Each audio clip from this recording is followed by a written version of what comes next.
मित्रांनो, 2026 सुरू होऊन 16 दिवस झालेले आहे. जर तुम्ही अजूनही Aadhaar card update, PAN card, passport किंवा ड्रायव्हिंग लायसन्ससाठी जर तुम्ही तुमच्या जवळच्या माही सेवा केंद्र किंवा सायबर कॅफेला जात, तर तिकडे तुम्हाला जायची गरज नाही. मी सांगतो तसं करा. सर्वात अगोदर तुम्हाला गुगलवरती येऊन नॅशनल पोर्टल ऑफ इंडिया असं सर्च करायचं आहे. सर्च केल्यानंतर जी तुम्हाला पहिली वेबसाईट शो करेल, तुम्हाला तिकडे क्लिक करायचं आहे.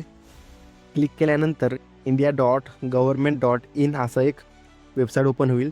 त्याच्या खाली तुम्हाला थोडंसं स्क्रोल करायचं आहे. स्क्रोल केल्यानंतर एक ऑप्शन दिसेल ऑनलाईन सर्व्हिसेस. ऑनलाईन सर्व्हिसेसवरती तुम्हाला क्लिक करायचं आहे. क्लिक केल्यानंतर थोडंसं तुम्हाला खाली स्क्रोल करायचं आहे. तुम्हाला एक ऑप्शन दिसेल इम्पॉर्टंट सर्व्हिसेस. त्याच्या अगदी खाली आधार कार्ड म्हणून एक ऑप्शन आहे. आधार कार्डला जेव्हा क्लिक कराल तर तुम्ही जेवढेही तुमच्या आधार कार्डचे कामं करायचे आहेत ते तुम्ही इथून करू शकता. तर थोडंसं तुम्ही अजून स्क्रोल खाली करायचं आहे. ड्रायव्हिंग लायसन्सचे ऑप्शनवर क्लिक कराल तर ड्रायव्हिंग लायसन्सचे जेवढे काही कामं आहेत तुम्ही इकडून अप्लाय करून तुमचे कामं करून घेऊ शकता. अजून थोडंसं खाली यायचं आहे तर इकडं ऑप्शन दिसेल पॅन कार्ड. पॅन कार्डचे पण तुम्ही जितके काही कामात इथे करू शकाल. आणि त्याच्या अगदी खाली आहे पासपोर्ट. पासपोर्टला जेव्हा क्लिक कराल तेव्हाही तुमचे जितके काही अप्लाय करण्यासाठी जितके काही ऑप्शन असतात ते तुम्हाला सगळं इकडे दिसलं जाईल. तर अशा प्रकारे आपण ऑनलाईन घर बसल्या आपल्या फोन थ्रू हे काम करू शकतो.